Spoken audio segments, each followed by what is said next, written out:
this is an iHeart podcast. Guaranteed human. With no fees or minimums on checking accounts, it's no wonder that Capital One Bank Guy is so passionate about banking with Capital One. If he were here, he wouldn't just tell you about no fees or minimums. He'd also tell you about how Capital One cafes are open 7 days a week to assist with your banking needs. Yep, even on weekends. It's pretty much all he talks about, in a good way. What's in your wallet? Terms apply. See CapitalOne.com/bankguy. Capital One N.A., member FDIC.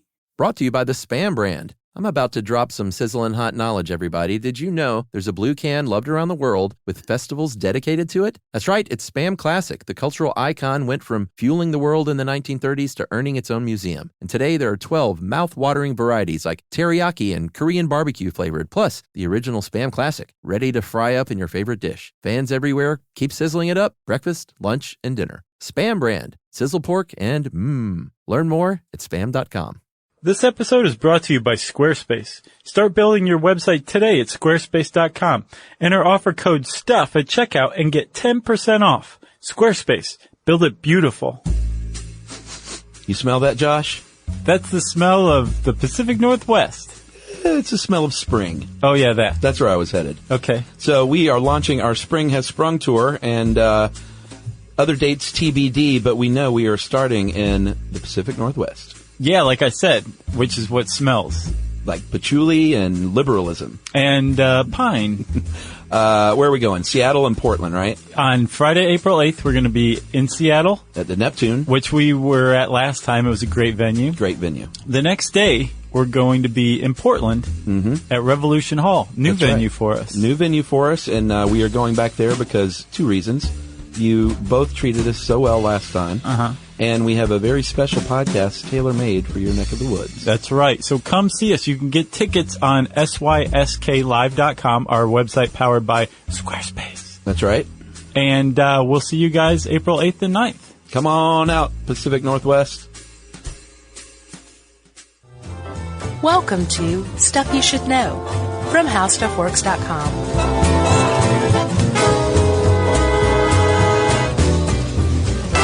Hey, and welcome to the podcast. I'm Josh Clark with Charles W. Chuck Bryant, and there's Jerry over there, and there's some delicious Ritz crackers with peanut butter dipped in white chocolate. Yeah. Which means this is stuff you should know. Yummy cookies. Yes.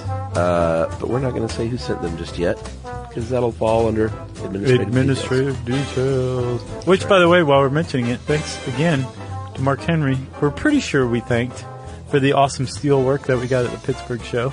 Yeah. Or sign. Steel and barn work. Right, exactly. I thought we thanked him, but if we didn't, so too. I want to make sure we did. For sure. Because it hangs right here above our heads. Proudly. It looms intimidatingly over our heads. Are you intimidated by it? No, I'm a little under the weather, though. Can you tell? I can, yeah. Mostly because you said so. But Yeah. now that I'm listening for it, I can hear it. Sort of that. It's like you got a stick of butter in each nostril. Yeah. Oh, man, I wish. Do you? You can do that. How are you? I'm doing okay. I'm not under the weather. That's good. I am nice and warm here in Atlanta. It's like 70 degrees outside here on like March 1st. Yeah. Kind of, well, I want to say the opposite, but not necessarily these days, thanks to climate change. In Alaska. All right, Leo DiCaprio. Where they're, I thought that was a great speech. That was fantastic. Nailed it. The guy should be an actor.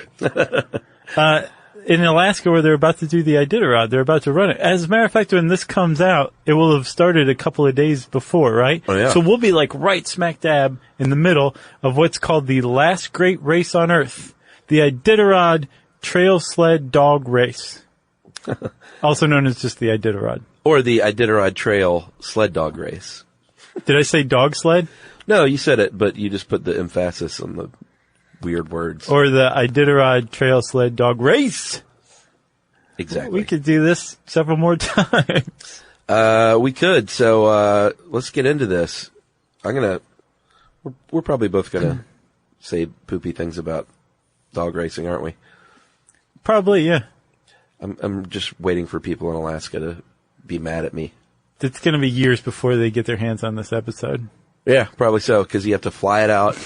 You have to drop it in the cassette player. You have to fly the one iPod from town to town, and everybody has to get their turn listening to it. Yeah. One thing I learned about people from Alaska is the reason they live in Alaska is because they don't like being told what to do by anybody. No, they don't. They don't like getting pushed around. No, so they moved to Alaska where you can do as you please. Yeah. So, yeah, we'll see where this one goes. So the Iditarod, for those of you who don't know, is actually a grueling endurance race across some of the coldest parts of the planet. Sure. Over 1,100 miles total. That's a long way. And it's not like people are running or snowshoeing or hang gliding. They are on a little sled. Yeah. On skis. You could also call it a mini sleigh if you wanted to. Okay. And these mini sleighs are pulled by teams of dogs. And that's the race. It's a dog sled race. That's right. A dog sled race. Held every year since 1973. And there is now like set number of participants. It kind of varies from year to year. Right. Depending on how many people want to take part. And like you said, it's rough terrain. It's cold, brutal conditions. Could be anywhere from, it could go down to 50 below zero. That's insane. With harsh winds and blinding snow blinds. Is that what it's called? That's what Ozzy called it. Oh, really? Yeah. Don't you remember the song Snowblind? Yeah, I think so. Great Black Sabbath song. I don't think he was talking about snow, though. Probably not. You know what I mean? Oh, was he talking about cocaine? I think he may have been. Oh, I never thought about that. So, Chuck, you said like up to 50 below. I saw 60 below Fahrenheit. 60 below zero Fahrenheit. That's cold. But I also kept running across people saying like negative 40 degrees Fahrenheit. And I remember we said that once when we were talking about Simo Haya, the Finnish sniper. Yeah, yeah. Who was like the baddest dude ever. Uh-huh. The White Ghost or something? Something like that. The White Death. White Death, yeah. I think that was it. Man, that guy is crazy. Anyway, and we mentioned that he was out sniping people in temperatures as cold as negative 40 degrees Fahrenheit. And ever since then, people wrote in and said, dude, negative 40 degrees is the same in Celsius and Fahrenheit. It's where they converge. Wow. And ever since then, I've always noticed there's very few people who realize that. Yeah. Oh, well, I forgot. Negative 40 degrees. You don't have to say Fahrenheit or Celsius. It's amazing. It is. It's the magic temperature. Things are so cold, no one gives a crap. Right, exactly. So the route for the Iditarod, there are a couple of different routes depending on what year it is. This would be an even year, 2016. Yeah. So that means they're going to follow the northern route. Last year, and every odd year, they have a southern route, and they are basically the same route except for 300 miles in the middle where it's different. Yeah, between Ophir and Unkalit, I believe. Unkalit? I think so. And it either shoots up or dips down, depending. Yeah. But other than that, it's the same exact route. Yeah, there are 26 checkpoints along the way on the northern route, and then 27 on the southern route. Right. Because you need just that one extra on the southern route. I think, didn't it say the southern route's a little harder? Yeah, I think the general thought is the northern trail is a little easier, but I think there's a difference in terrain typically. Oh, okay. That makes sense. And you would think, okay, this is 1,000-mile plus trek across snow in negative 50, 60 degree Fahrenheit weather. It's going to take forever, right? And as a matter of fact, the first one in 1973 did take, I think, the last place finisher more than 30 days to complete the race. Yeah. Nowadays, they're doing these things in like 8 and change. Yeah, the record, the first Iditarod was like 20 days and change for the winter. For the winter, right? And now the record is a guy named John Baker in 2011 finished it, so that would be a southern route, even more difficult. In 8 days, 18 hours, 46 minutes, and 39 seconds. I saw more recently a guy named Dallas Seavey, who's part of like an Iditarod family. Uh-huh. In 2014, he broke that record by a few hours. 8 days, 13 hours, 4 minutes, and 19 seconds. Oh, I thought Baker was a guy. No, and Baker, I guess, toppled another guy named Martin Bucer, who he had the record for a little while. But yeah, it went from like, what'd you say, 20 days for the winter in 1973? Yeah, 20 And plus. now it's like just over a week. And within that week is a forced 24-hour furlough. So technically they might be able to do it in a week if they really tried. Yeah, 24 hours plus 2 8-hour breaks. Yeah. So, yeah, I bet if it was up to the mushers, they would press on. Yes, because aside from those enforced breaks, they do typically press on. They'll stop every once in a while, like feed the dogs or something like that. But for the most part, they're not sleeping. They're staying awake and they're just pushing forward. So they get sleep deprivation. They start to hallucinate. I read this really great New Yorker article called The White Wall. Yeah. Where, the light from your headlamp, because you're traveling at night. Sure. Most of the time. The light from your headlamp is reflecting off of the fur around your parka, and it creates this kind of white screen in your field of vision, and it's like ripe for hallucinations. Wow. So you just start to go a little batty? Yeah, for sure. I saw where this one lady who was a musher said that she slept while she was riding. Oh, yeah? That's what she said. She just taught herself to kind of hang on and I guess. nod off. Or maybe she just thought she was sleeping. Yeah, that's possible, too. And, was freaking out on the snowblind. So we should mention mush. Apparently no one says mush anymore. Oh, as far as like the lingo? Yeah. Now they say like hike or all right or let's go, but mush originally meant like start going. Yeah, it's French from marchand or marche. Yes, marche. And they still call them mushers. Yep. It's a funny name. But apparently the mushers don't use the word mush when they're... As far as like their command. Exactly. Yeah, that makes sense.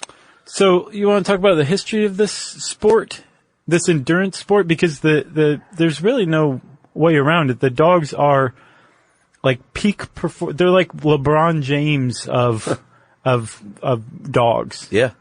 All of them. But let's talk about the history of sled dogs, about the kind of dogs that are used for sled dogs. Like most people, including me, assume that if you were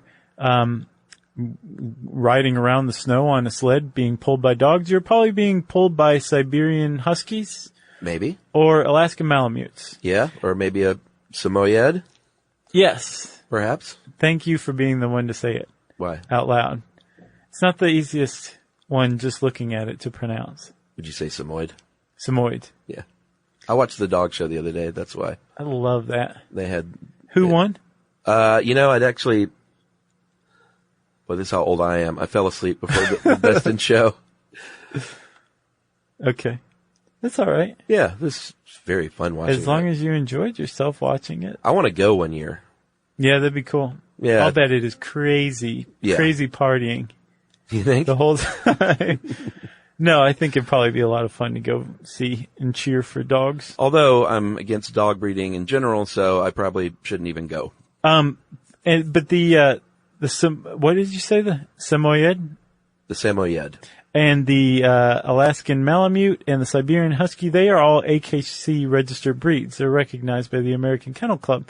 And they used to pull sleds, especially Siberian Huskies.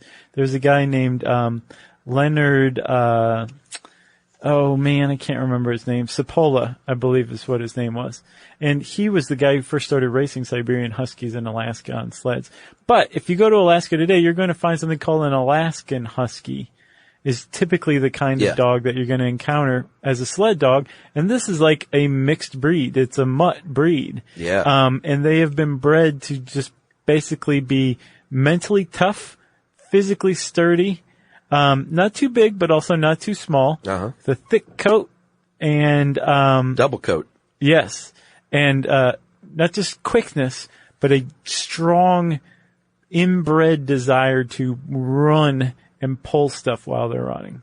Yeah, I saw this one guy called it, it's like they have a wanderlust. Like there's always some place else they'd rather be. Right. Like they want to go. Over there. Yeah. Which is why, when you're taking a break or something with your dogs, on the Iditarod, you have to chain them down. Or they're like, see ya. Oh yeah. And they also microchip them as well. They're as a matter tough of fact dogs. now. I had a friend who had a husky and, they are not easy. And this husky would get out and see you later. Yeah. For like 2 days. Yeah. And he always came back, but. He came back wearing like a Hawaiian shirt. Yeah. Like a tiki drink. I would freak if my dog got out because my dogs are big dummies. They wouldn't know how to come back. Was this a pretty smart dog?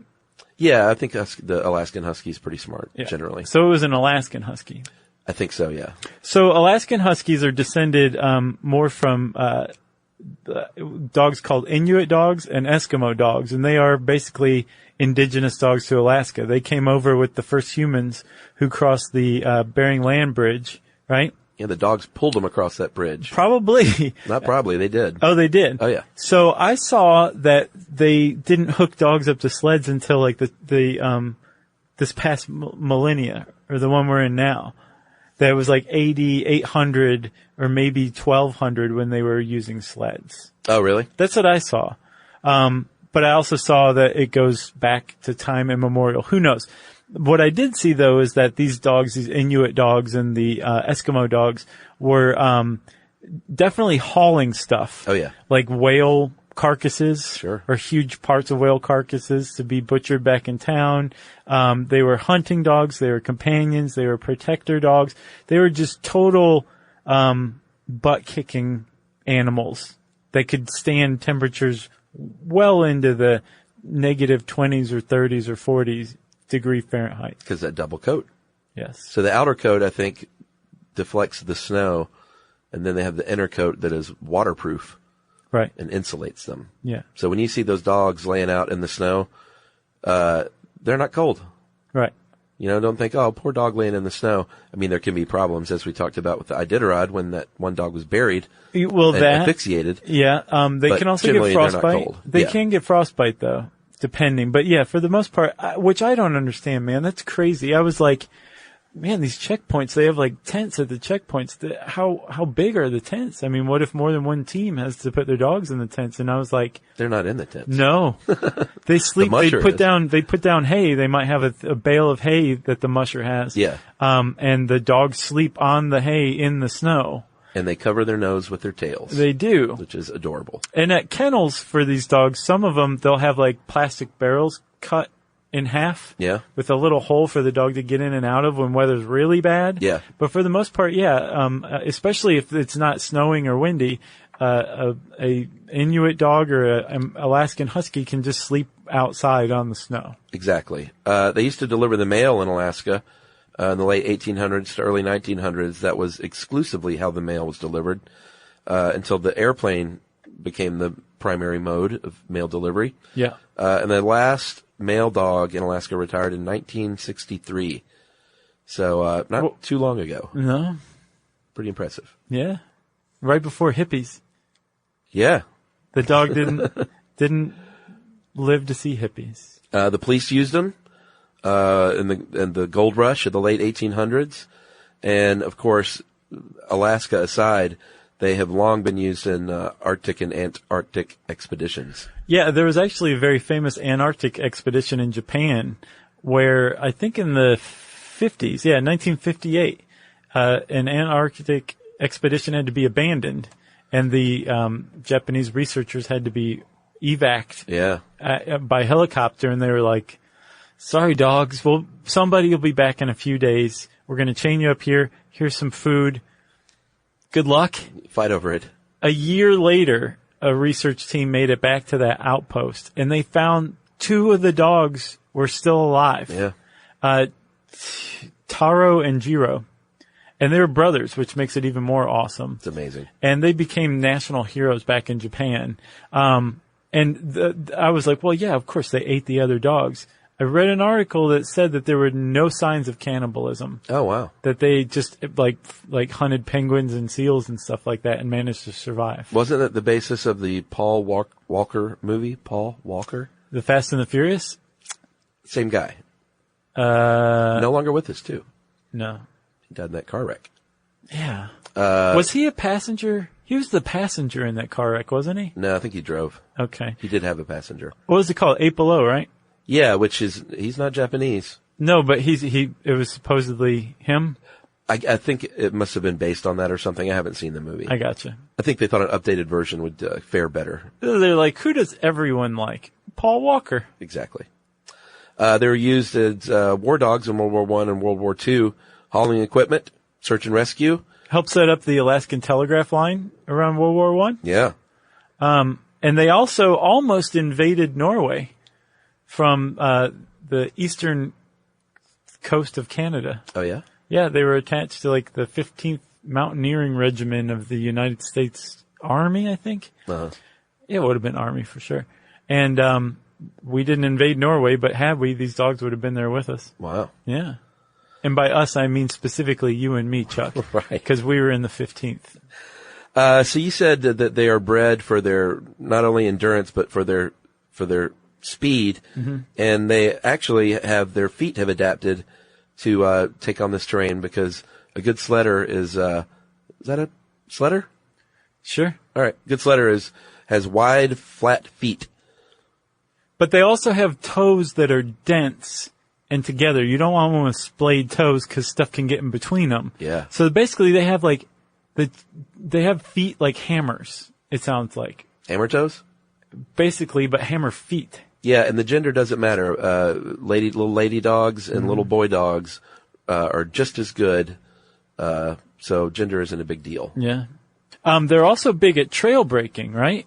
So like if you want to go out and see if the ice is thick enough to cross, take a team of sled dogs. Yeah. And they actually do this in Denali National Park. Yeah, and they do it ahead of the Iditarod. They send out teams to break the trails and make sure it's as safe as it can be. Right. And those trails, Chuck, were used for a very long time and still were, but then they started in like the 60s, say, maybe early 70s, to be blazed more by snowmobiles. And this guy named Joe Reddington Sr. was really sad to see the dog sled, the traditional sled, being replaced by the snowmobile. These man-made machines. And he said, you know what? We need to preserve this heritage. I'm going to start a race in the fashion of some of these old ones. There was this All Alaska sweepstakes that was much shorter, but like in the 1900s, people were using sled dogs a lot and actually using them, but then they fell out of fashion. So this guy, Joe Reddington Sr., tried to preserve it by starting this race. Yeah, Dorothy Page, were they together or were they just I think fellow mushers? They were kindred spirits. Okay, gotcha. So the first one they organized was a 50-mile race, right? Yeah, in like the 60s. Not like the 1,100-mile journey that it's grown into today. They really stepped it up. Yeah, and the sprints, they actually have sprint races. They have all different races. A sprint is a 30-mile sprint. Like, just go flat out for 30 miles. 30 miles. That's insane. It is. So, there's this widely, held misconception that the Iditarod was created to commemorate this very famous run that happened in 1925, right? Yeah, the diphtheria outbreak. Right. They ran out of, they needed to get medicine, and they used dogs to get medicine to the farthest reaches of Alaska. In like Nome, I think there was about to be a diphtheria outbreak. So that has nothing to do with it, because that is all over the internet, Yeah. including on the Iditarod site. No, if you look at the Iditarod site, it says specifically what Joe Reddington's aim was. Wow. Yeah. No, I know. I saw that everywhere, including on our own How Stuff Works articles, that people believe that they meant to commemorate it. And yes, this incredibly courageous emergency rescue operation of bringing vaccine, at least antitoxin, I think is what it was, to the children of Nome before this outbreak killed them all. Yeah. It captured the world's imagination. And it did follow the same route, half of it, but the first half was delivered by train. And the Iditarod Trail was starting to fall out of use by the time Joe Reddington and Dorothea Page came along and wanted to preserve it. So it's more coincidence than anything. They didn't intentionally create the Iditarod to commemorate the diphtheria run from 1925. If you go to New York Central Park around 67th Street on the east side, you can see a statue of Balto the dog, who was the lead dog on that serum run. And so they said, we're going to commemorate this in New York. Yeah. Which I don't get, but it seems like it would be in Alaska. Well, the reason why they did it there was because the whole country was paying attention. Much of the world was paying attention to this. Yeah. This little tiny town up in Alaska was in real trouble, and this doctor had put all these telegraphs out, like asking for somebody to bring him something. And the closest stuff was in Anchorage. And since this trek took like 5 days, people were covering it for the newspapers, and people were reading about it all over the country. They got so jazzed up that New York was like, we're going to erect a statue of Balto. But that didn't explain why New York. They just got that excited. Yeah. So that's the reason. That's exactly why. So in the early 1990s, well, let's take a break actually, and then we'll talk about the 90s. Okay.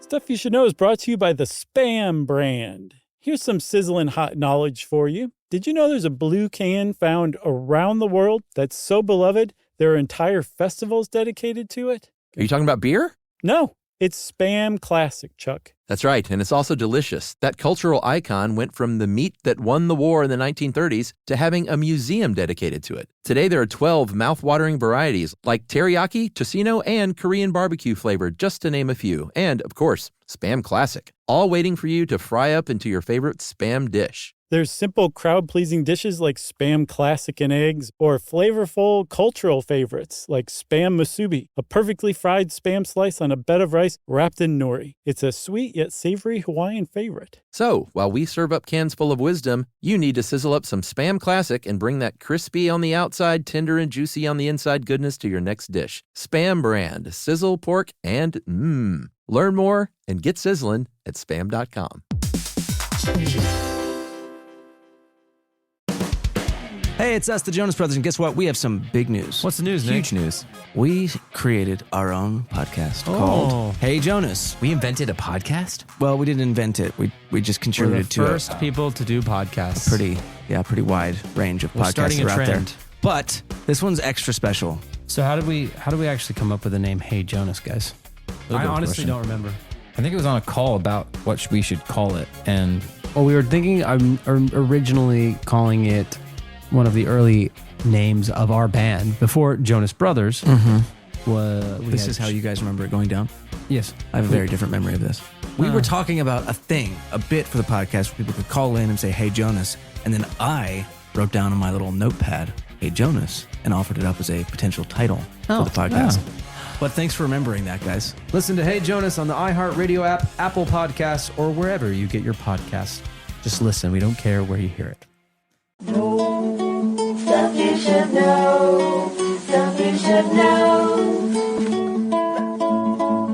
So in the early 90s, as I was saying before, they started, there's a ceremonial kickoff they do now, that's not a part of the actual race, so people can come out and cheer them on. In Anchorage, right? Yeah, so they have a big party, and people line the streets, and they get apparently it's a crazy scene, because, hundreds and hundreds of dogs. And these dogs, I will say, I mean, we'll get to the downside, which is pretty grotesque, if you ask me. But these dogs want to work, and they want to pull this sled. Mm-hmm. I don't know if they want to pull it 1,100 miles. Right. But they are sled dogs, and so when you get these highly energetic, well, there are all kinds of breeds, but mostly the Alaskan Husky is what they prefer. Mushers prefer.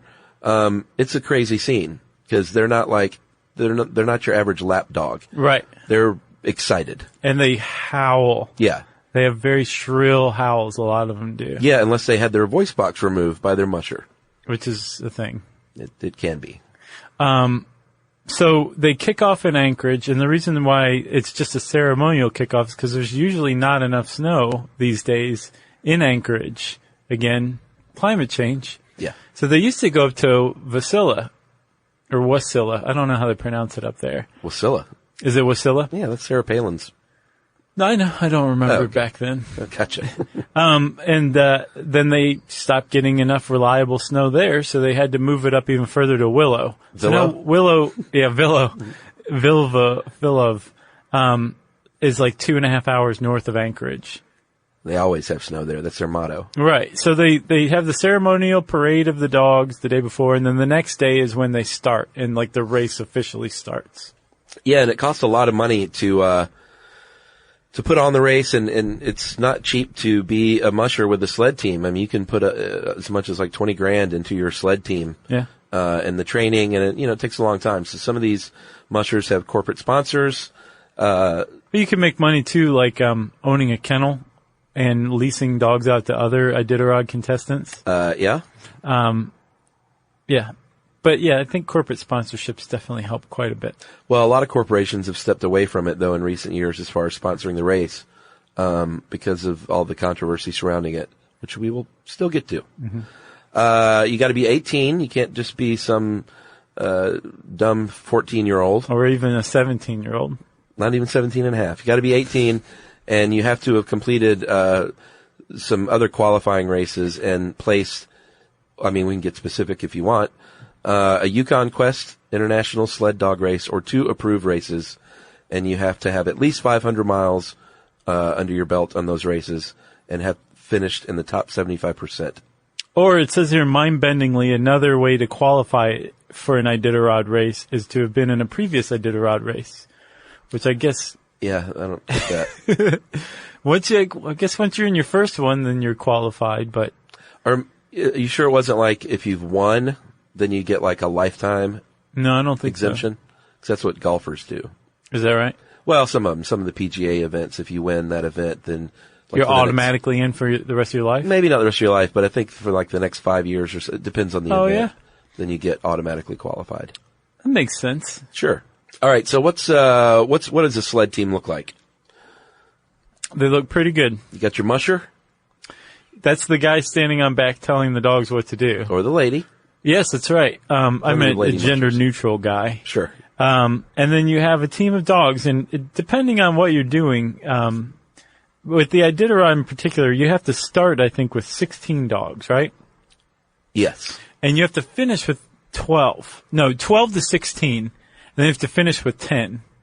So you can have up to 6 dogs die along the way and not get disqualified from the Iditarod, technically. Technically, right? yeah. And in the lead are the very appropriate named lead dogs. Yeah. These are your smartest, fastest dogs. I was reading about these dogs. These dogs are amazing dogs. Yeah, it's so smart that they will even disobey their owner if they're like, dude, that's a cliff. Right. Don't tell me to mush. I know you can't see because you're snowblind in the Aussie fashion. Yeah.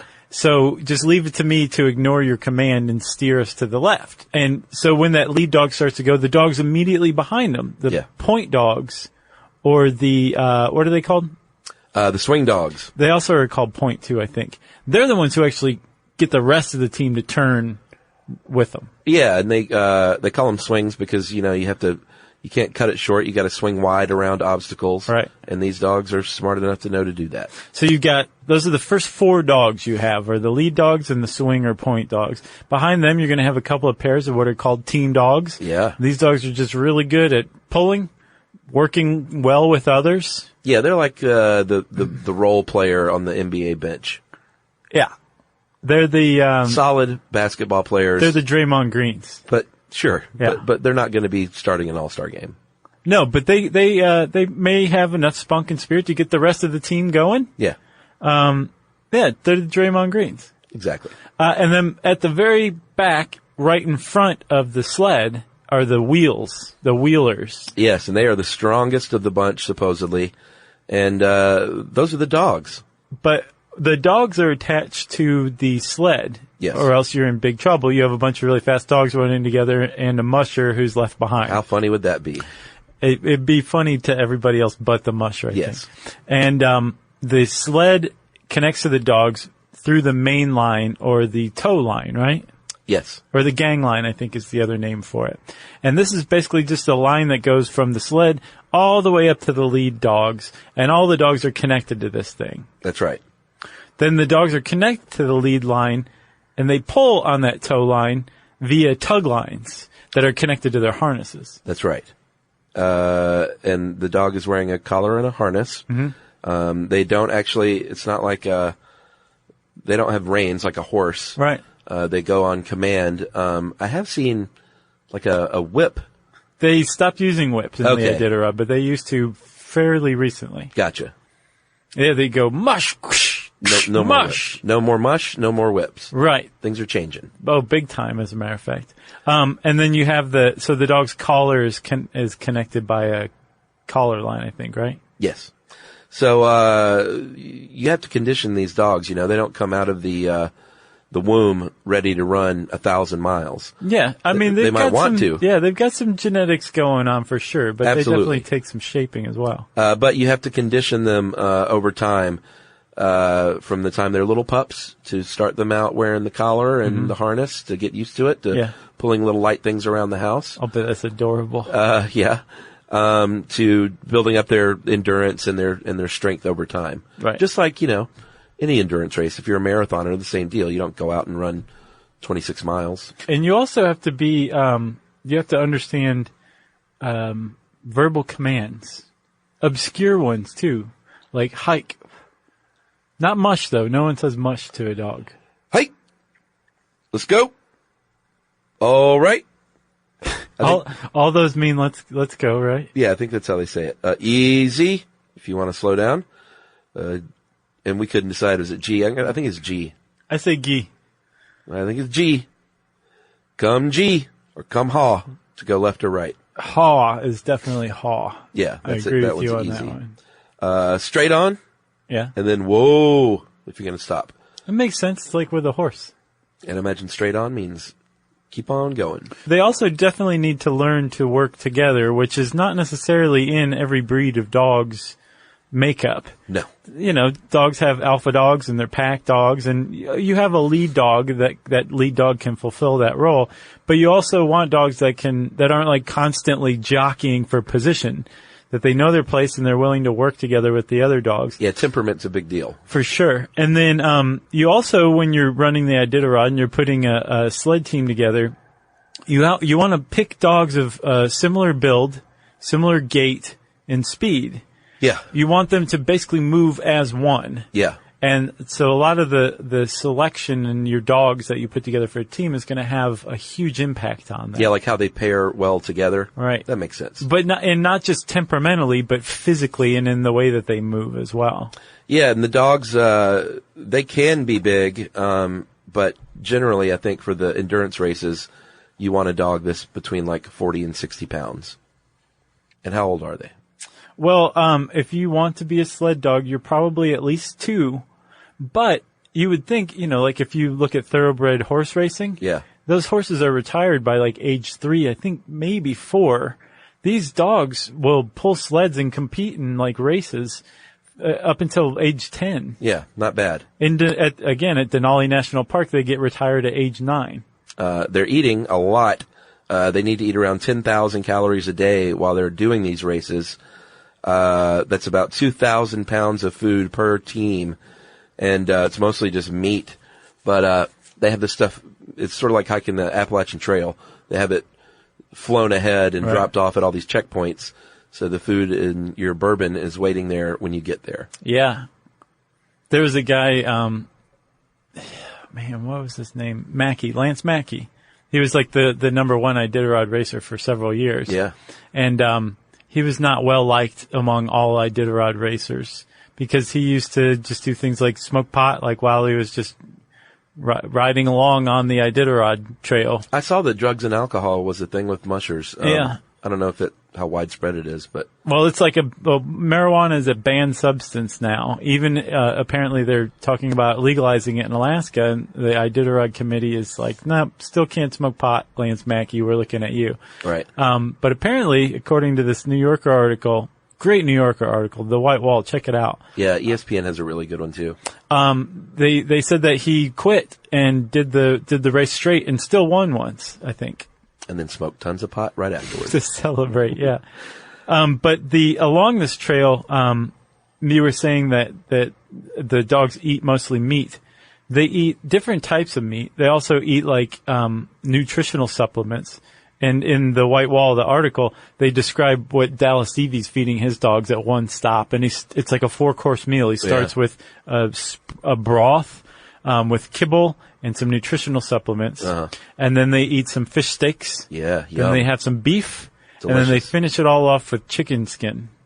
Like all fat. That sounds delicious. Yeah, and the dogs are eating like 10 to 14,000 calories a day, which is like 10 times the caloric intake of an active dog of about the same size. 10 times. Oh yeah. Just in a day. Yeah. Well, they're running like over 100 miles a day. Yeah. It's crazy. They're wearing little doggy booties now, because it's very rough on their feet, obviously, running over this ice and snow and rough terrain. Right. And a team will go through as many as 2,000 pairs, it says 2,000 booties, maybe 1,000 pairs. Yeah. Well, no. Yeah, 1,000 pairs. What do you call? Although, would it be a pair be 4? Yeah, a dog pair would be 4. I guess so. So 500 dog pair. We just created a new thing. It's like a baker's dozen. So 2,000 booties they will go through.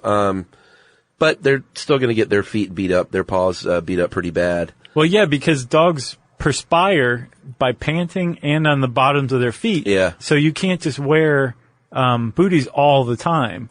So one of the mushers things that they really have to be paying attention to is a good time to give the dog's feet a rest without the booties, to let them basically perspire so they don't overheat. Yeah, and I get the feeling that if they're really hauling and they see that they've lost a few booties, they're not like, oh, let me stop and put a fresh booty on. I don't think so. You know, they're mushing forward. Sure. So, Chuck, let's take a break, and we'll come back and talk about some other stuff. Stuff you should know. Stuff you should know.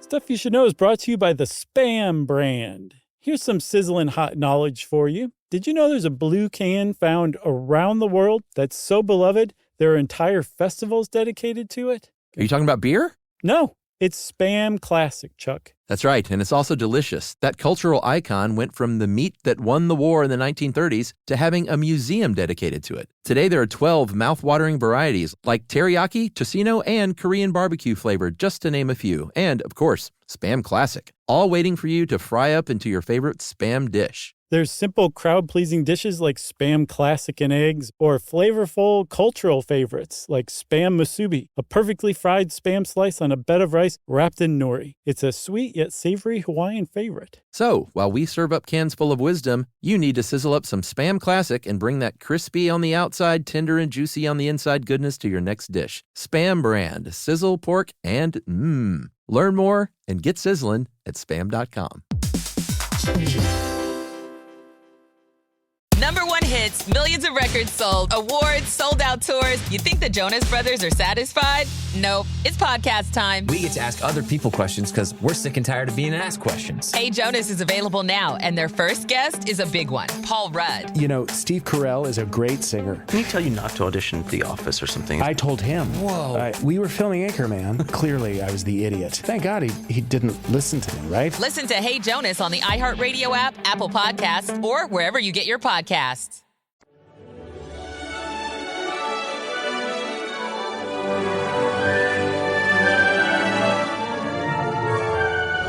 All right, we've talked about dogs. We've talked a little bit about mushers, but one thing that makes a good musher is, granted they are standing, they're not running. Well, sometimes they're running along, but they're they're usually started to. standing. Yeah. But it's tough. It's not like, I get the feeling it's like if you've ever been snow skiing or water skiing, it's hard on your legs. Yeah. It's not like, oh, I'm just standing here taking a joyride. Yeah, you have to stand tough. up over bumpy terrain for hours and hours and hours, basically for 8 days. Yeah. So you got to be strong and have a lot of stamina your own self. You also have to put up with, again, you have to be mentally tough. You have to put up with the hallucinations and not make really bad decisions while you're on the trail and it's night and you haven't slept. And you also need to pack well. Yeah, you want to bring everything. It's sort of like backpacking. Everything you need, but as light as you can make it. And there's actually stuff you have to bring. Sure. As part of the Iditarod. To survive, you got to have a sleeping bag.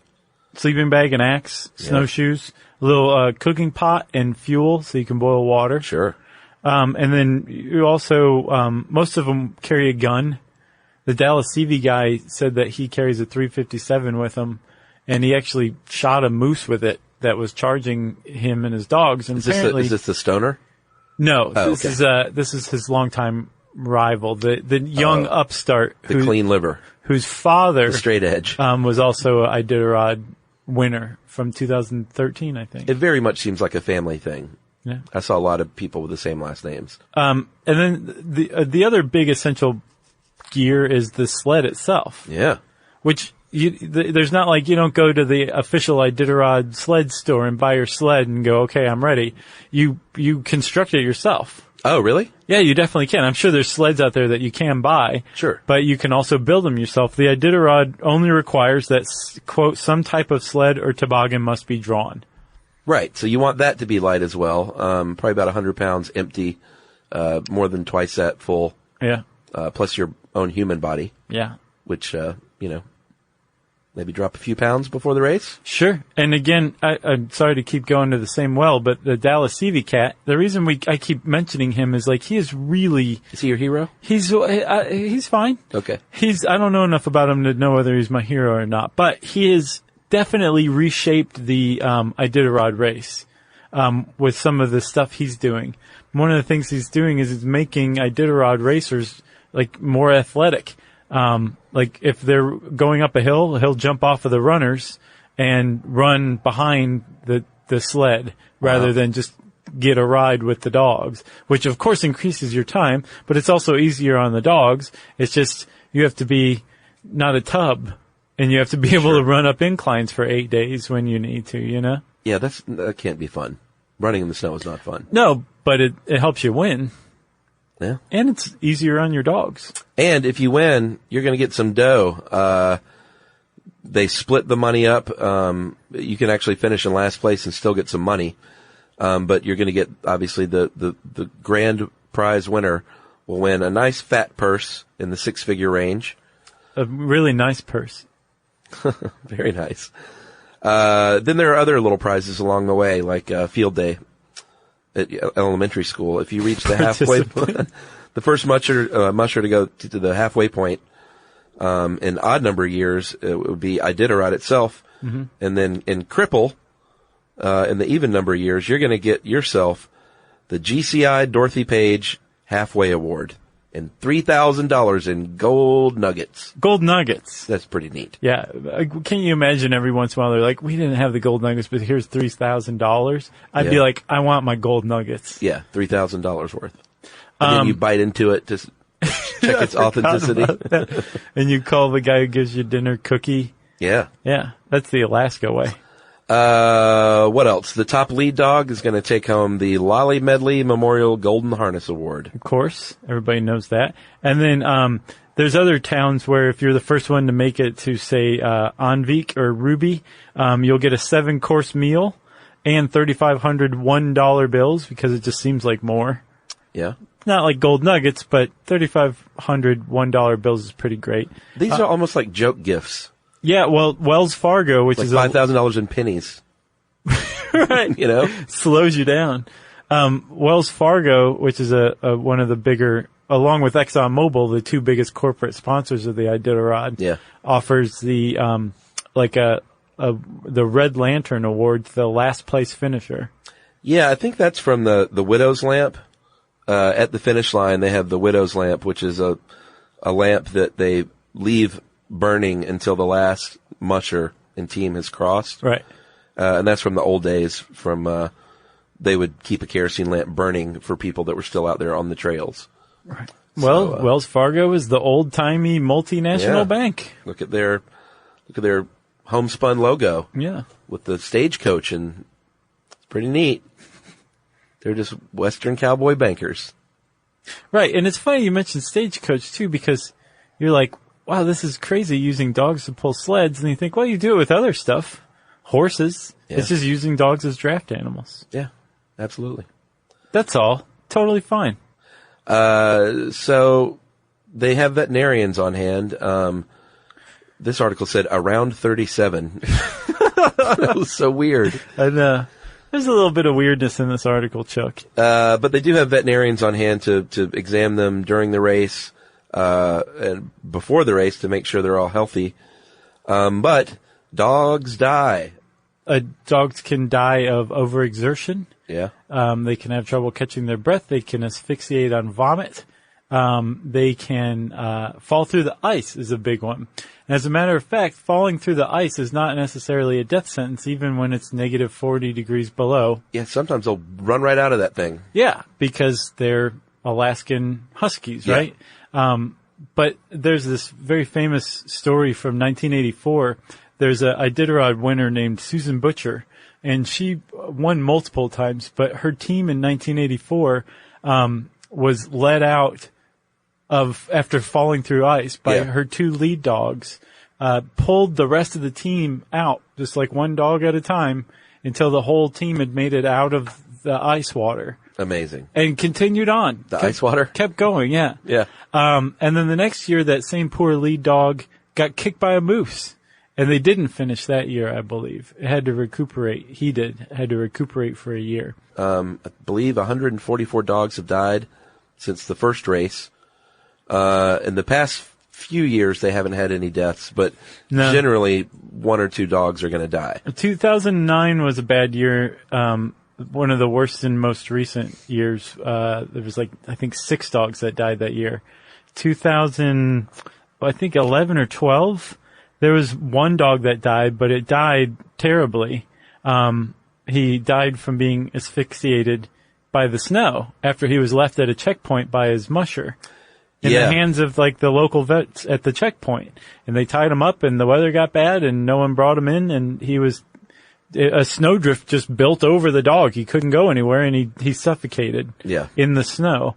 That was a big deal. PETA actually had to apologize. They condemned the musher. They said that they just left this dog. No, they left him officially. No, I know, but PETA didn't say that. Oh, gotcha. PETA said they just left this dog behind. Get it right, PETA.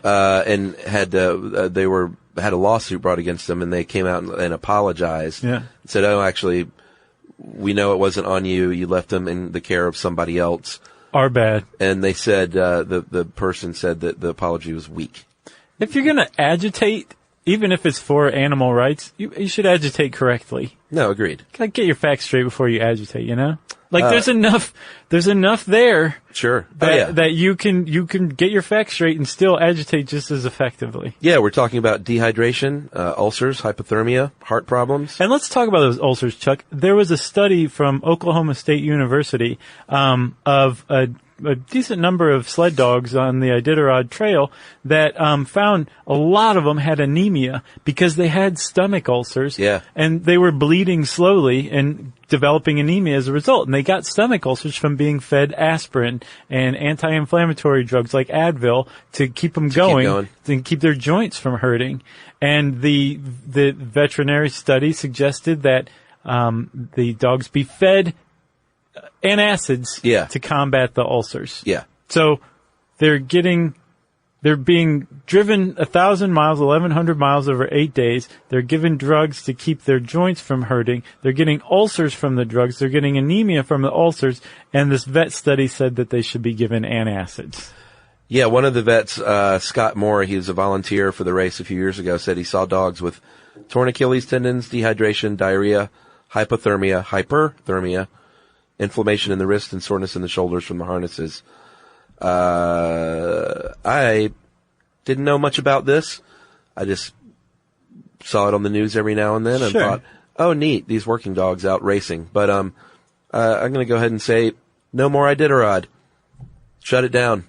Oh, yeah? Yeah, you're killing dogs for the entertainment of people. I know it's rare, and I know 99% of these mushers really care for these dogs and care for their well-being and do all they can to ensure their safety. But to me, if dogs are dying at all in training, in the race, after the race, then you just shouldn't do it anymore. Or at the very least, shorten the race or do something to ensure that these dogs don't die ever. So there's a couple of schools of thought. PETA is very much opposed to the Iditarod and dog sled racing in general. Yes. They're like, just don't hook a dog up to a sled. That's our stance. Now, are they against recreational sledding? They're against all kinds of sledding. Every sledding that's what I couldn't find. If you had 6 dogs and you sledded over to your friend's house a mile away. And they were your family dogs. Yeah. PETA says don't do that. Okay, I thought it was just competition racing. There's a group called the Sled Dog Action Coalition. Yes. They are opposed to the Iditarod, but they don't have a problem with humane and well done recreational mushing. Right. The Humane Society of the United States opposed to the Iditarod, but they don't have a stance on mushing whatsoever. But PETA says don't use a dog as a draft animal, even for your own recreation. But if you'll notice, the one common thread is that all these groups are opposed to the Iditarod itself. Yeah. They are saying, like, even if you have vets at every checkpoint, apparently the mushers can overrule the vet's ruling. If a vet's like, this dog needs to come out, the musher can be like, get lost. Yeah. And the vet doesn't have any recourse. And that's totally well within the rules. But even if you do have vets looking after them, and even if PETA has successfully promoted change, and the Iditarod is credited for really facing up to a lot of the problems that the dogs face and dealing with them, and having like a very low tolerance for animal cruelty, especially. Yeah.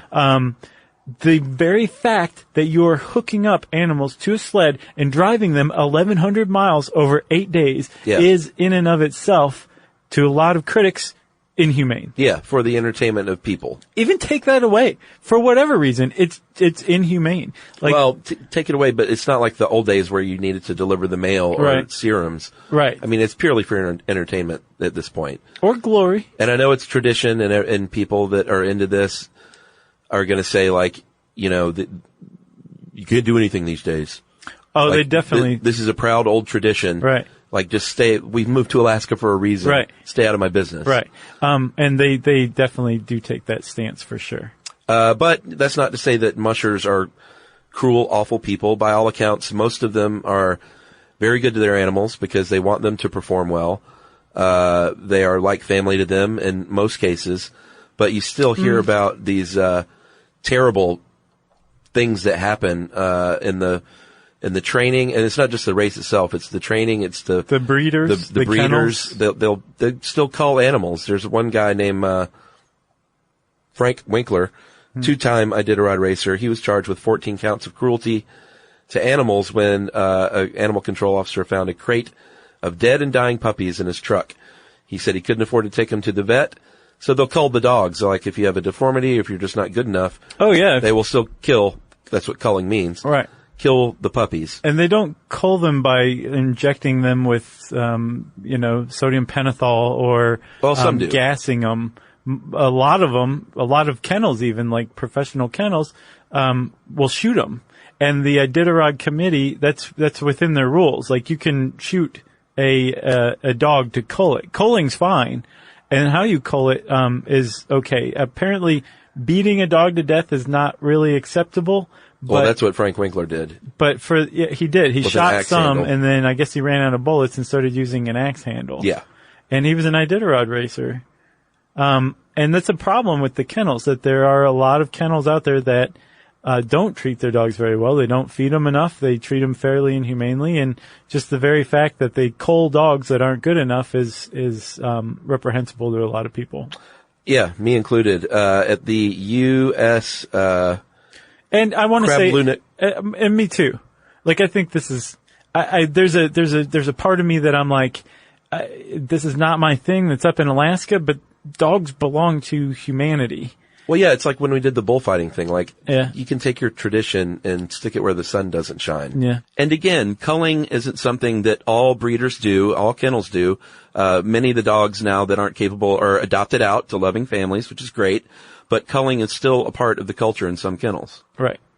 The U.S. Crab Lunic Kennel in Aspen, Colorado, say that as many as 35 dogs have been killed annually by gunshot to the head. And the manager said, culling dates back hundreds of years. It's nothing new. It's part of the circle of life for this dog sled dog. The circle of life. A 9mm of the brain is part of the At circle 8 of weeks life old. for dogs. So, yeah. Wow. It's part of the circle of life, huh? That's what he said. And so, Chuck, a lot of this stuff is reserved for the Iditarod specifically and the kennels that supply dogs for the Iditarod. Yeah. But just having a sled dog in and of itself is not necessarily a bad thing. or even using a dog for a sled dog is not necessarily a bad thing. I don't think I take a hard line as PETA maybe. Like if you want to recreationally mush, there is a long, great history of it. I have no problem with it because these dogs do love to run. They love to pull, and that's their job. But I just can't get behind endurance racing if these dogs are being injured or if they die from it. It's just my opinion. I know a lot of people disagree. We don't put opinions in here much, but one argument I don't want to hear is that we should shut down all endurance racing for humans because humans can get injured and die. The key difference here is humans have free will, and they elect to do so. Big difference between animals and humans. It's just not a comparison I think you should make. Okay, well, if you want to know more in the meantime about the Iditarod, you can go watch it. You can go to Iditarod.com, I believe, and track the racers. And you can also read how the Iditarod works on How Stuff Works by typing those words in the search bar at howstuffworks.com. And since I said search bar, it's time for listener mail. Hey guys, I'm a registered dietitian. I realize I spent a lot of my day talking about the 3 things in my email title, which was poop. I listened to the Poop podcast on the way to work today and really enjoyed it. As someone who regularly discusses poop and digestion, it's great to hear it on a podcast. Also, I think you guys should do a breastfeeding episode. Breastfeeding is super fascinating. So thanks for being great in-car entertainment. I came across this gem of a conversation a few years back because you guys were asking for different names for taking a poop. And she said someone had written "Name your poop after a movie" on a bathroom wall. And of course, a plentiful list ensued. And here are some of my favorites. The Great Escape. And by the way, we heard from a lot of people. We did. With great names. Children of the Corn. The Exorcist. Operation Dumbo Drop. E.T. the Extraterrestrial. I don't get that one. I didn't get The Exorcist either. Rosemary's Baby. Not bad. It's okay. The Hurt Locker. That's terrible. Mud. Gross. Yeah. Apocalypse Now. Not bad. Easy Rider. And There Will Be Blood. Gross. So gross. So, the first part, there's actually 2 emails. The first part was from Sarah, and then the poop movies was from Reed. Sarah, I don't want you to be associated with that at all. What was Sarah saying then? She was the one that said that that breastfeeding would be good, and she's a dietitian, and she talks a lot about poop. So, we should do a breastfeeding one. Again, it's going to be a hornet's nest, but we could do it. Sure. We just have to research it because there's no article on How Stuff Works, I think, about it that's worthwhile. Okay? Sounds good. But if you want to get in touch with us in the meantime, you can tweet to us at SYSK Podcast.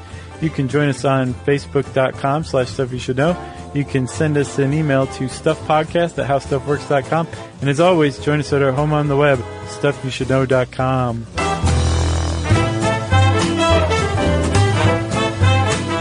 For more on this and thousands of other topics, visit howstuffworks.com.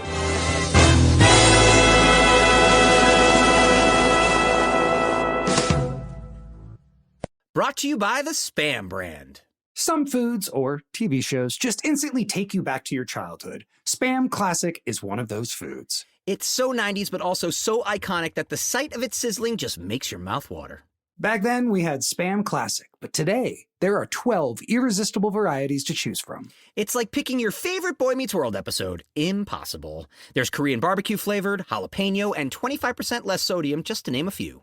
Spam brand. Sizzle pork and Learn more and get sizzling at spam.com. Hey guys, it's us, the Jonas Brothers. I'm Joe. I'm Kevin. And I'm Nick. And guess what? We created our own podcast called Hey Jonas. We invented a podcast? Well, we didn't invent it. We just contributed to it. We're the first people to do podcasts. We get to ask other people questions because we're sick and tired of being asked questions. Well, sick and tired is a strong way to put it, but, you know. Tired and sick. Tired and sick. Listen to Hey Jonas on the iHeartRadio app, Apple Podcasts, or wherever you get your podcasts. Just listen. We don't care where you hear it. This is an iHeart podcast. Guaranteed human.